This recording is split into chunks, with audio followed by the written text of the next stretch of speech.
Do you know who I am? Backfires on arrogant boss when an $800,000 project goes off the rail cause he fired an irreplaceable employee. Firstly, this didn't happen to me. I was with the person when they received a phone call about this issue. Then he explained it all to me. He's not on Reddit, so I'm sharing it. It's priceless. All names changed to protect personal and company identities. Listed buildings, important to the story. In the UK there is a system for preserving ancient and important buildings. If a building has historical importance, it is known as a listed building, and the rules about how it's developed/maintained/improved are very strict. I need to be vague about the work involved, otherwise it's too easy to identify the parties involved. My friend David is skilled in a very niche area of construction. He repairs and renovates buildings using a very old construction method that hasn't been common for several centuries. All his work is on conservation projects and listed buildings. Work was required on a Grade 1 listed property. The overall building work was being done by the main contractor ACC Limited. One part of the work is very specialized. The contractor's managers didn't know anyone who did it, so the architect gave them a list of qualified people. The contractors chose my friend because he had the earliest availability. 5 days into the work, the owner of ACC Limited, the main contractor company, arrived on site. He was throwing his weight around and being a noisy gobshite, David's words. David was just doing his job and ignored him. Noisy gobshite told one of his carpenters to get him a coffee. The carpenter disappeared. Noisy gobshite continued wandering and gobbing off about delays costing him a fortune. 15 minutes after the carpenter had disappeared, the noisy gobshite asked my friend a question. Noisy gobshite, where is that fucking Chippy with my coffee? Chippy equals carpenter. David, don't know. Noisy gobshite, go and find out. David, I'm only here for this job, pointing to the walls. I don't work for ACC Limited. Noisy gobshite, I don't give fuck whether you're an employee or a subcontractor, you still work for me. Now go and find my fucking coffee. David, firstly, I don't appreciate being talked to like that, and secondly, my contract with you is to do these walls, nothing more. I'm definitely not a gopher. Noisy gobshite, oh, you don't appreciate being talked to like that, do you? Which subcontractor do you work for? David, none. I'm self-employed. It's just me. Noisy gobshite, a fucking day laborer? And you've got the nerve to talk to like that? Do you know who I am? David, yep. Noisy gobshite, well, you're fucking fired. Get off the fucking site now. David, okay, put it in writing. Noisy gobshite, fuck off. Just get off the fucking site. David pulled his phone out and started recording. David, okay, I'll go. I just want proof you told me to go. Noisy gobshite grabbed David's hand holding the phone and screamed into the phone. Noisy gobshite, get off the site, you fucking idiot. You're fired. If you're still here in 10 fucking minutes, I'll have you fucking thrown out. David, cool, no problem. He picked up all his kit and walked away. As he was leaving, the contractor's site manager passed him, ironically with a coffee for the boss, and with a smile said, "Site manager, you leaving early, Dave? Bloody part-timers joking." David, no, your boss just fired me. Our contract is ended. Sorry, mate. Site manager, no. Let me sort this out. Wait, please. Please, wait. David left. The site manager was losing his shit because he knew something that Noisy gobshite didn't. Only 7 people in the UK are qualified to do the work. They all have a waiting list, and David had been the only one available. By the time he was home, he had 12 missed calls. That was Thursday. 2 working days missed so far. He said he'll go back, but only if he gets paid for the extra days and has a genuine apology in person from the boss. I met my friend when he was getting a call from the site manager saying the boss apologizes but is out of the country, so can't apologize F2F. David also told me he phoned the other specialists to warn them, but they'd all been phoned on Friday begging them to do the job. Nobody took the work. They're all booked solid. David also phoned the architect to warn him. Situations like this, some unscrupulous contractors try to bodge the job and fake the work. David is going to stick to his guns. Pay for all missed days plus F2F apology. He is sure he'll get it. I've said I'll pay anything to watch the F2F apology. Update 1. Site manager phoned to say he was told by Noisy gobshite to threaten legal action if David doesn't finish the job. Site manager was very embarrassed and apologetic. David reminded him he didn't leave and has proof that he was fired. Site manager phoned again to say Noisy gobshite will apologize F2F on Friday. Can David start tomorrow? David said no. Following the threat of legal action, the conditions are different. 1. F2F apology before work restarts. 2. Added pay for wasted days. 3. Payment of full contract value up front before work starts. 4. All must happen by Thursday. That's the last day he can start and still expect to finish before his next booking. If he also works the weekends, he has just enough time.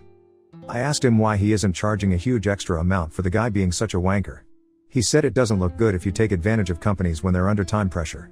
Not the done thing. It seems that one of my friends is an 18th century gentleman. Edit, I misunderstood David when he said only 7 others do this work. He meant 7 other businesses apart from his. They're small businesses, so he says it's probably about 20 people who can do it. Still a small number, but not as comically small as 7. Sorry for misleading you all about the number.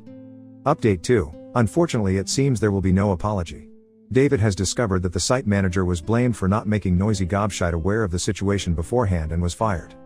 David contacted the operations director for ACC Limited, Noisy Gobshite's number 2, and informed them that an apology is no longer required as he will not be returning to the job.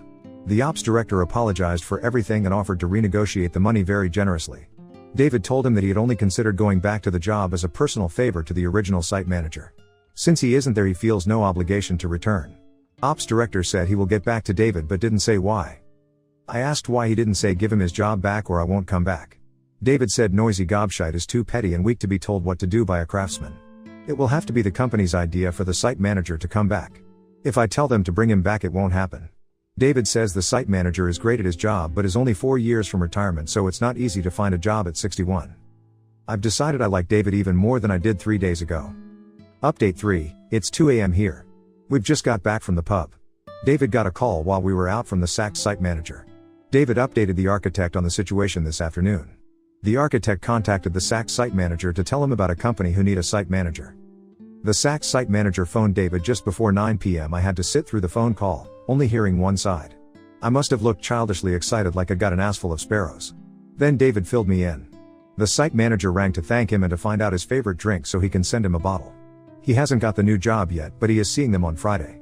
Apparently, the architect's recommendation carries some weight, so he's optimistic. David refused at first. I didn't get you a job, the architect did. The site manager said, but you set all this shit in motion and told the architect that I'd been fired. Because of you, I never need to deal with that obnoxious pillock ever again. David wasn't specific about who the obnoxious pillock was. We'll have to guess. David said his drink is Cardew Gold Reserve. He said he will accept a bottle only if A, the site manager gets the new job, and B, if the site manager will come over and drink the Cardew with David.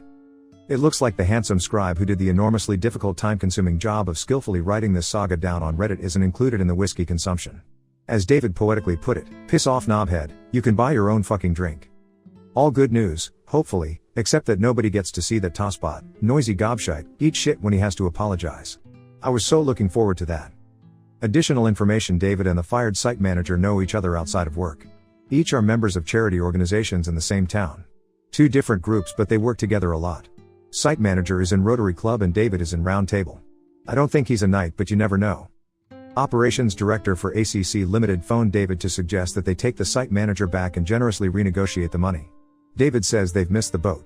There is no way he can finish the job on his own before he starts his next job. There is an absolute minimum of 11 days work left if everything goes without a hitch. David's next job starts 4th November. Only 10 days left if he works both weekends. Too late.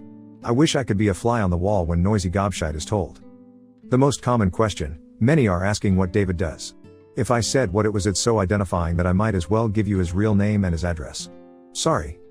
The reason there are very few of them is it takes 5 years to become just competent and at least 9 years to be a master craftsman.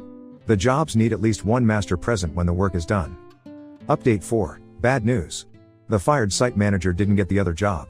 He met the new company, but they're not taking him on. The reasons aren't clear. David is meeting him on Sunday to discuss it. I can tell David feels like shit about it even though it's not his fault.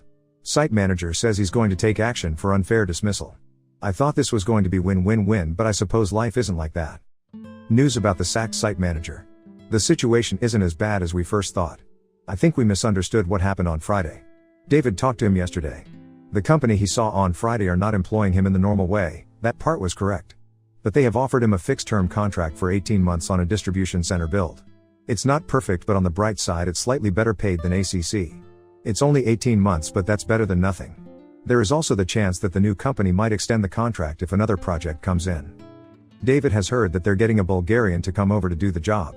David was grinning when he told me. He thinks he knows what will happen. There is a similar but different technique that was used on some 19th century buildings in Sofia. David thinks that the guy will use that technique.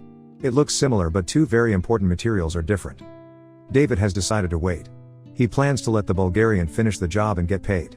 Then David is going to suggest to the planning department and the client that they check the two components.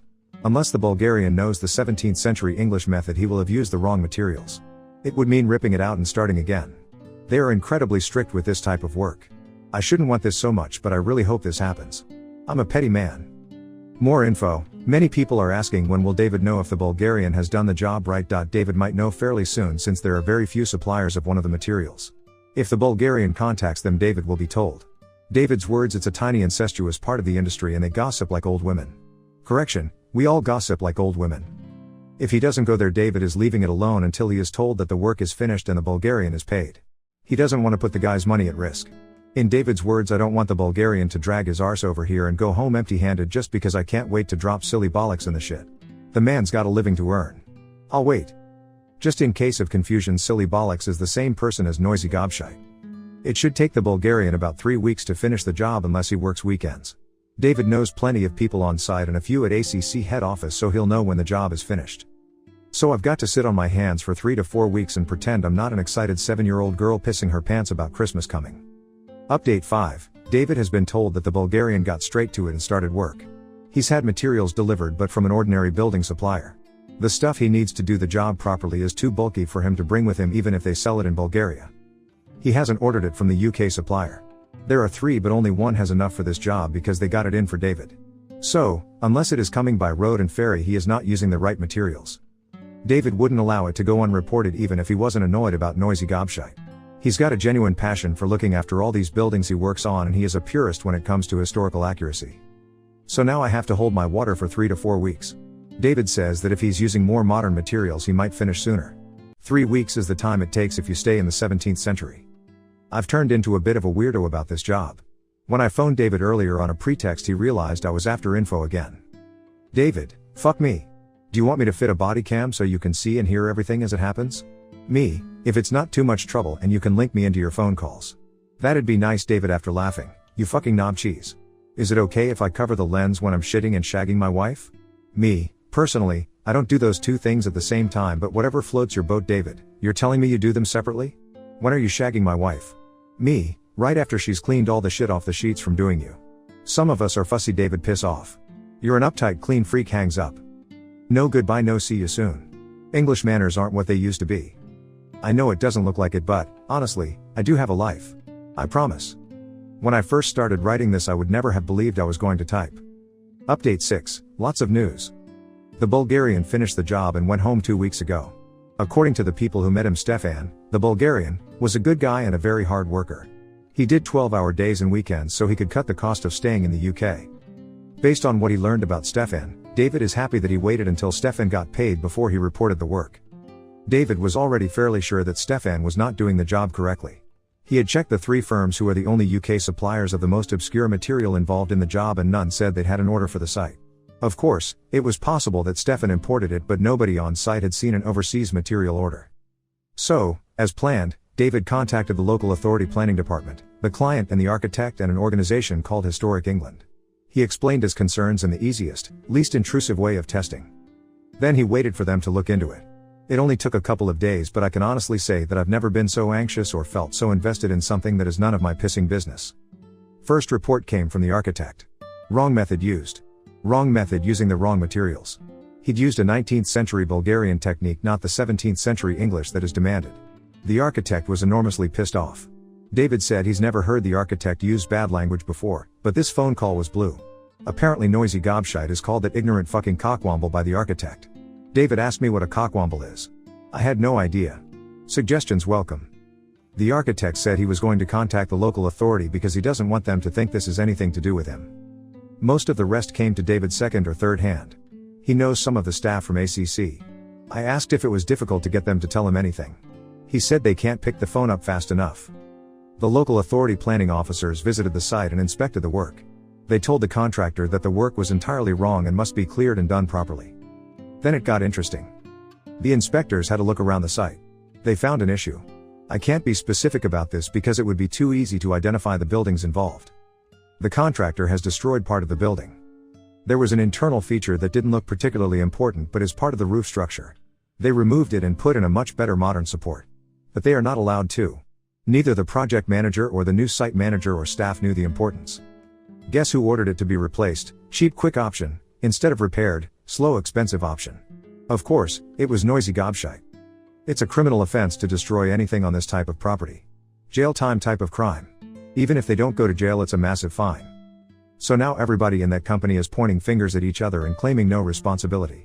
Noisy gobshite has claimed that he did not give the order to take out the internal parts of the roof structure. The project manager has email evidence he did. On Tuesday 19th, the client ordered all of the contractor's staff off the site. They're having everything examined. It's almost certain they're firing the contractor. They've issued instructions for bids from new contractors. They'll also sue the contractor for the cost of repairing and replacing everything they've done wrong. The architect's estimate was £800,000. The local authority planning department wrote to the contractor outlining what they've done wrong and advising them of their plans to inspect and the possibility of prosecution. According to the staff, noisy gobshite disappeared to the lawyers on the day the letter arrived. David had 3 different people from ACC phone him within an hour when the news of the letter circulated around the staff. So now we're waiting for a few things. 1. Client's inspection. If that confirms that ACC have damaged the site, then the client has the right to fire the contractor. ACC doesn't get paid and they have a massive repair bill. 2. Local authority inspection by conservation experts. If they've destroyed features in the property, the local authority will prosecute ACC as a company and the person who ordered it. David is very unhappy because the internal structure that has been destroyed can't be replaced. In his words, that what has been sitting there doing its job for 400 years until that fucking jizz stain comes into the picture. Then it's gone and that's it, never again. He seems genuinely sad. I'm betting that noisy gobshite is wishing he got his own coffee on that day last month. Edit. The letter to ACC, not their real name, did not threaten to prosecute. It only made them aware of the planning department's intention to send a specialist to inspect the building and in particular the area affected by the change. Apparently, prosecution, if it happens, takes forever. My sincere apologies for misleading you all. Like everyone else, I was too keen to pick up my pitchfork and believe the worst. A combination of wishful thinking and Chinese whispers meant that by the time the story got to David, it was much more serious and advanced. Noisy gobshite might actually be prosecuted, but if it happens, it's more likely to be 6 months than 6 days. That's the second correction since I started. I promise to try to be a bit more conscientious on future updates. My fault, not David's. David warned me. Everything that goes in your ears doesn't have to spill straight out of your mouth. You're too keen to feed the masses. They might think you're farting rainbows right now, but that won't last if you make a bollocks of the info. He's right. As usual. As fucking usual. As annoyingly fucking usual. Requested information. A few people have asked what happened to the original site manager who was fired, but I couldn't answer until tonight. Me, David, site manager and 2 others, met in the pub. He definitely has the new job, subject to fidelity insurance checks which he'll pass. He starts on 9th February. He got paid off in lieu of notice by ACC. It's standard practice for firing. His contract gave 3 months notice and he was owed 12 holiday/vacation days, so they paid him just over 3.5 months pay in one lump. He also gets to keep the car until March. He said, when he fired me I was shaking like a shitting dog, but the wife reminded me that I could take my pension early and how much I hate that company and especially hate that dodgy pillock. Then, architect, called me about the distribution center job and I stopped worrying. He has got Christmas off and he is starting the new job on a slightly higher salary. The only downside is that the job is only guaranteed for 18 months. There is the strong possibility that the company will keep him after that if they have work. It's just not definite. Initially he was planning to take noisy gobshite to an industrial tribunal for unfair dismissal. Now he can't because he isn't going to suffer financially. He said, obviously I'm glad I'm not losing money, but I was looking forward to beating that Watsoak in court. Right now he is using the extra time to build a better sleigh and some reindeer. Yep, a sleigh. It's to go on the back of a truck. His group walk around the area dressed as elves and snowmen, with Father Christmas on the sleigh, playing Christmas carols at window rattling volume, collecting donations for a charity. I've been roped into it many times. He brought David the whiskey he promised. David said he shouldn't, but site manager said Yorkshiremen keep their word. Even to a shower of soft shandy sipping southerners like you lot. Besides, I'm not risking breaking this lucky streak. Even the whiskey was half price. Both me and David pointed at him simultaneously and said, a real Yorkshireman. For the unaware, Yorkshire folk have a reputation for 2 things. Very straight talking and being careful with their money.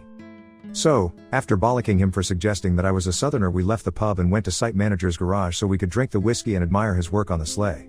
If I tell you all how good Cardew Gold Reserve tastes, will they send me some freebies? I'm Welsh. Born near Carnarvon. Sa Isneg U Phi Leif. Cymru and Bith. That's why you've probably noticed some poor grammar. I'm waffling now because I'm full of whiskey. It's 1 a.m. so it's past my bedtime. Bye for now. Update 7. I think there might be some karmic justice on its way. Noisy Gobshite has been interviewed under caution. It doesn't mean they're definitely taking legal action against him, but it means they are preparing for the possibility. They also did the same with the project manager, and they're going to do it with the fired site manager next week.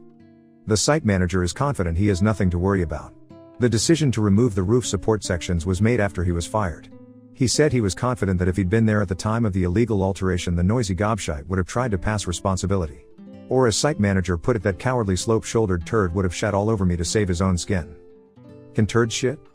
Luckily, the project manager has proof, in the form of an email, that noisy gobshite ordered the work. Noisy Gobshite tried to persuade/bribe him not to pass it on to the people investigating this for the local authority planning department. When that didn't work, he tried to threaten him. That backfired because not only did project manager ignore the threats, but he told the investigators that Noisy Gobshite told him to lose the email. I have a lawyer friend who tells me that interfering with a witness and destruction of evidence are offenses in themselves. Noisy Gobshite won't stop digging himself a deeper hole. I am going to be so disappointed if he gets away without legal consequences. He is definitely suffering though. The big news of the week. Noisy Gobshite has been fired. David announced it yesterday, Saturday, after he was told by no less than 4 different employees of ACC. He said they couldn't wait to tell him. Then the conversation went like this. Me, how is that fucking possible? How does the owner get fired? Did he walk up to a mirror and say, "You're as much use as Anne Frank's drum kit, you're fired"? David, nope. You know he inherited the business from his dad and uncle? Me, yep. David, you know his brother and cousin own a slice each? Me, yep. David, well, their combined share is over 50%. So they fired him. According to Louise, the accounts manager, they are pissing their pants. They were happy to leave Noisy Gobshite in charge as long as the money rolled in, but now their golden goose looks very sick. They're terrified that losing this contract and the penalties and fines will finish the business. So, they're appealing to the client/property owner to take ACC back to finish the contract. Part of that involves convincing the building owner that Noisy Gobshite will never have anything to do with the company. Obviously, they're throwing Noisy Gobshite under the bus. Louise said there was screaming and threats of violence from Noisy Gobshite when they fired him. He had to be escorted off the premises. He's been phoning employees asking questions and seems surprised when people don't want to help him. According to Louise, he actually thinks the employees like him and want to be loyal to him. She said the man is in cloud cuckoo land. Me, he's going to be so pissed off. I wish I could see that numpty's face as it was happening. David, it's nothing that the scrote doesn't deserve. There is something else, but I can't tell you because I promised the person who told me that I wouldn't tell anyone yet. Me, you fucking tease. How important is it? David, it's huge. Life-changing for the subject. I wish I could tell you because it nearly gave me a hard-on. Me, fucking hell, it must be big if it can get that ugly appendage to do anything except hang there like the last chicken in the shop. Your wife must have been pleased. David, what a drama. She thinks I should tell her this thing I was told in confidence. She thinks I should be able to tell her everything because we're married. I explained it's not my secret to share. I was hoping I'd get "I appreciate you have integrity dear husband," but no, I've got an angry missus who thinks I'm a knobhead. Louise and her job title have been changed to protect the innocent. It seems like it will be a couple of months before he can give me this awesome news, so I don't want any of you holding your breath. The client/building owner has done their inspection. 2 areas are unacceptable as expected. The damaged area and the part that David should have done but was done by Stefan. They are very unhappy. When listed buildings are damaged, the local authority normally assumes it's the owner taking shortcuts, but in this case the owner is a crusty old institution dedicated to preserving important buildings. They're not used to being accused of anything shady, so they did not like having to prove they had nothing to do with the damage to the building. David said it looks like they've written off ACC because they've issued a type of request for tenders to several other contractors who specialize in conservation. He then spilled a lot of jargon I neither understood or remembered. Me, in simple English, they have asked a few companies to quote a price for the job. David, that's a very simplistic way of describing it, but I don't have the time or the crayons to explain it to you, so okay, let's say they're asking for prices for the job. Condescending twat. So I was hoping this story would build up to a crescendo with Noisy Gobshite suffering something horrible, but it's just sort of fizzled out with a whimper while we wait to see what legal action is going to be taken. Real life is inconveniently slow. January 21, 2020. Hi, this is Mark's wife. The idiot asked me to apologize to the internet for his silence. He was hurt in a car accident on 7th January. We're sure he's going to make a full recovery, but he won't be online for a while. I said it's just Reddit, but he's an obsessive lunatic about not letting people down, so I promised I would add Reddit to the list. So here I am telling all the people that he doesn't know why he hasn't finished telling them something they're probably not reading anyway. March 2, 2020. Hi, Mark's wife again. There were over 200 direct messages. Thank you all for your comments and for wishing him well. I've read them all to him. I'm going to answer the 3 most common questions. 1. What happened to Mark? He was stationary in his car in a queue to leave the motorway when a large lorry drove straight into the back of him. His car was crushed between that lorry and the lorry in front of Mark. He has several broken bones. Nose and left orbital and cheekbone, left radius and ulna, forearm, 4 bones in left hand, right tibia and fibula lower leg, 4 ribs, one of which punctured his left lung. There is some damage to the central vision of his left eye which we hope is temporary. He has some damage to the tendons in his right hand which need more surgery. Lots of cuts. Total of 112 stitches. He looks like a mess, but there is a chance that he might recover without any permanent damage. If it was me I wouldn't cope, but he has always been as tough as nails for as long as I've known him. When I first got to the hospital and he was lying there covered in blood and wires and tubes and he couldn't speak properly, I went to pieces. He had me laughing within minutes. He's always been good at knowing the right thing to say. The thing that is bothering him most right now is not being able to use his hands. 2. When will he update the story? It could be a while. I could ask the friend he has called David for an update, but I definitely can't tell a story like Mark can. Obviously I'm biased, but I think Mark is the funniest man I've ever met. When he and David get started I laugh so much I can hardly breathe. For now, I've told him to forget about everything except getting well, but if it starts to bother him I've told him I'll do some secretary roleplay and he can dictate the story to me. I know he will finish it. He always finishes what he starts. I wish I had 1/10 of his self-discipline. 3. A few have asked if they can send him cards or gifts or money to help with medical bills or lost earnings. Thank you so much for offering, but it's not necessary. We're in the UK, so, thankfully, healthcare is free. He doesn't want anyone's money. If anyone feels the need to do something, there is a charity that we have supported for a long time called Macmillan Cancer Support. Final update, do you know who I am? Backfires on business owner. The David vs. Noisy Gobshite story. May 22, 2020, this username /u/mostly gruntled belonged to my husband Mark. He wrote the story about his friend David and a business owner he called Noisy Gobshite. Mark had been updating the story until he was involved in a car accident in January. At that time he asked me to let everyone know that he was injured and he would update the story when he had recovered. Unfortunately, just over a week after my last comment Mark passed away. Everyone thought he was recovering, but without warning he suddenly became unconscious and died very quickly. The staff tried everything they could to save him, but he had suffered a ruptured aorta. They said it had probably been damaged during the accident and isn't uncommon in car crashes. I'm sorry I didn't update this sooner, but to be honest I completely forgot about this website. It was only when I came back to read Mark's words again that I saw how many people were waiting for Mark to finish the story. I don't know how many people will see this update, but if you know anyone who is waiting for Mark to reply, would you please pass this news to them? Thank you. Thank you to the hundreds of people who left get well messages for Mark. I'm so sorry that I ignored you all for so long, but I've been dazed for the last 3 months. Mark would most definitely have disapproved of my leaving everyone in limbo and would have told me off. Many thanks to the people who made donations to Macmillan Cancer Support, although it seems strange to see money donated in the name of mostly gruntled. Finally, thank you to the moderators, particularly /u/Murari01 for helping me by explaining how I could inform everyone. May 24, 2020, I can't thank you all enough for the lovely words and virtual hugs that I have seen over the last day. I have cried for hours. It's hard to explain what good crying is when you lose someone. Anyone who has lost a loved one will probably understand. Because of your posts and messages, most of today has been good crying. Your words have made me think about all of Mark's wonderful qualities and all the reasons I loved him so much. I started writing the update and then abandoned it about 8 times before finally finding some bravery. I'm so glad I did it.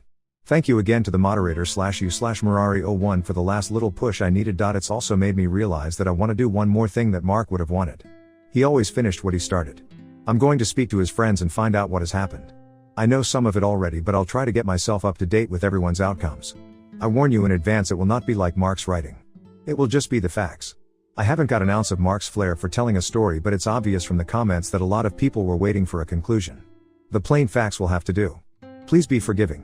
I'm going to speak to the person he called David, who has been an absolute rock for me this year. Hopefully he will be able to tell me everything. I'll enter the update as soon as I can. Thank you all so much. You have no idea how much this has helped. 25/05/2020 Yesterday I was having a better day, mainly because of what you all wrote. Today I woke up angry and I can't shake it. Today is a public holiday in England and I keep thinking about what we would be doing if Mark was here. He never wasted a holiday. I'm angry because I have lost the best person I have ever known in my life just because some selfish idiot couldn't wait to reply to a text message. I can't get over the stupidity and the unfairness. He will go to prison, but only for a few years, but nothing will bring my Mark back. Sorry people, I just needed to vent. Please, please, please don't use your phone when you're driving and don't tolerate it if you see others doing it. March 6, 2020, I would like to mention two things. Firstly, may I thank everyone who has made a comment. The beautiful things you have all said about Mark have lifted my spirits. I didn't imagine they would, which is why it took so long to inform you that Mark had passed away. But you did help. Even when what you said was so touching that I broke down, which I have done dozens of times reading the wonderful words. Secondly, may I apologize for not yet responding to every comment. On some days I feel I could talk about Mark all day. On others I can't even think about him without going to pieces. If I haven't responded to your individual comment, it's not that I haven't read it, I've read all of them. It's just that I have been in a bad place some of the time and I can't reply. I will eventually reply to everyone, just as I did, very slowly, with the cards at the time of his funeral and since. I didn't think I would get through them all. It seemed that I was climbing a mountain that wouldn't stop growing, but I eventually replied to them all. All 322 of them. Finishing what I start is one of several good habits I caught from Mark. I just want to hear him call me Carriot again. Carriot isn't my name. It's a Welsh word for love. July 27, 2020. 3:10 a.m. Wow. I haven't been online for a few days and suddenly there are hundreds of messages. I can't sleep again, and it occurred to me that I could update what happened to each of the people Mark had written about. It's just the facts. It won't have Mark's humor or style. Just plain information, but it's the best I can do and better than nothing. Site manager. He started as planned in the new position on a building project for a distribution center. Mark had already said what site manager and David were unhappy about. Being on a fixed 18-month contract as a self-employed person was a disadvantage compared to being an employee. But that was before the coronavirus. After the virus hit, most of the employees were laid off, some were furloughed, but because of the contract the company had to keep paying the site manager in full. What he thought was a bad thing turned out to be a savior. Noisy gobshite. The last that David could tell me about Noisy gobshite was that he has been forced to divest his share of the business, so he no longer owns a third. He had to sign a personal liability agreement regarding his assets in the event of total liabilities being greater than the value of the company. The way I understand that is that if, for example, the total bills for Noisy gobshite's mistakes are more than the company can pay, then Noisy gobshite must pay the extra, even if that means he loses his house. He had to give up his share of the business because they couldn't keep trading if he was involved. He needs them to keep going to pay the lawyers. He hasn't been charged with a crime yet, but it's certain that he will. They take a long time investigating and preparing before they charge him. Something to do with needing to be ready to go to court once he is charged. It also came to light that he had a warning for similar but much more minor damage to a listed building in 2011. David has been told that during the investigation some irregularities were discovered by the local authority and were referred to HMRC, the tax man, and Noisy is also being investigated for VAT fraud. One of the earliest comments on Mark's story said expensive cup of coffee. An understatement if ever I've seen one. The big news was going to be about Noisy gobshite and the sexual assault/rape of one of the PAS in the ACC offices in 2017 and sexual harassment of other staff too. The rape/assault did happen but wasn't Noisy gobshite. It was a former finance director. Stories about sexual harassment of female staff have not developed and turned out to be just rumor. David. Financially and work-wise he is probably one of the few people who were not affected by the COVID-19 outbreak. Because he works on his own and has no social distancing issues, he has continued almost as usual. He said work is easier because, in his words, the usual plonkers are not there to trip on my equipment or stick plank ends into my finished work. Personally, David is not doing so well. Outside of family, David took Mark's death worse than anybody. He tries not to show it in front of me. When he is with me he is a rock. He has saved me from myself. He is one of 3 people where I feel I can really let go about Mark. Or so I thought. I spoke to David's wife last week and she was so sweet and sympathetic about it, but she had to tell me to hold back a little with David. He looks strong to me, but his wife says it's shattering him. I knew he and Mark were good friends. She says he has taken Mark's death very badly. She says in all their marriage she only saw him cry once when their dog died. She didn't see him cry when his parents passed. She says he seems lost now and has cried quite a few times. The worst thing to hear is that the time he cries is after he has been to see me. I feel terrible. It's obvious that he was grieving, but I didn't know I was putting so much on him. I'm going to be more careful and stop using him to vent all my pain. I wish she had spoken sooner. Or maybe I should have been aware of it instead of being so selfishly focused on my own grief. That's as much as I know about the updates. They are waiting to see what Noisy gets charged with. If he is guilty of damage to listed buildings he might go to prison. If he is guilty of VAT fraud he'll almost definitely go to prison. Either way the fine will ease 6 figures. David said he wondered if he'd like prison coffee. He's got evil sense of humor. July 27, 2025 30 a.m. When I came online earlier there were notifications for 512 private messages and comments. I don't know where to start. If you've written please don't think I'm ungrateful because I haven't replied. At 3:10 a.m. I felt able to write, so I did the update. Right now I don't think I can do it. I have been looking at the video of our wedding. I thought it would make me feel better, but I feel like I've been knocked over by a bus. Mark's speech has crushed me. He talked about when we met and when he went back to the house he shared with other Royal Marines. One of them asked Mark, "What's the joke?" "Then again, you're grinning about something. Come on, what's so funny?" Mark said he couldn't and wouldn't explain it to them. He just couldn't stop smiling every time he thought about our date. He said he felt like that every time he thought about me. On our wedding day it made me smile and brought a tear to my eyes, but this morning it broke me. I don't think the pain is getting easier. I think it's getting worse. I can't stand it. I feel it all through me and I can't stop it. All I can think lately is that if I can't have him back, I wish I had been in the car with him. He was an atheist and he always said this is all you get, so don't dare waste any of it, so he wouldn't approve of me hurting myself, so I don't think I can. It's just so hard to carry on with this pain. I just want it to stop. I'm sorry to carry on like this. I daren't say this to people I know because they worry, but writing here is like screaming into a diary. My apologies to everyone. He'll try to get a hold on things, but I miss him so much and I can't stop it hurting. I don't know what to do. Knows to carry it. August 31st, 2020, 17.25. Since I last updated this submission, I've replied to quite a lot of messages. Hundreds. But I didn't get through them all. I can't read/see any more of the messages in chat, but the screen says I still have 92 waiting. If you didn't get an answer, you're in the 92. It was our anniversary yesterday, 30th August. I was dreading it, but then when it came it was sort of empty. I watched our wedding video. I cried. I answered some messages. Halfway through one message I was suddenly overwhelmed with the realization that all the happiness I will ever have in my life has already happened. And finished. Everything I try to do in the future is just going to be overwritten with Mark should be here, but he isn't. Everything from here until I die is just going to be existence. Just breathing and watching the days pass. It seems so pointless without Mark. I don't know if I can write any more. Thank you to everyone who offered their help. You're lovely people. Hold on to the people you love like you might lose them tomorrow. Don't do what I did and assume you can carry on in your own little heavenly bubble forever. Some careless idiot can snuff out everything you love in the blink of an eye, leaving you with nothing ahead of you. Bye.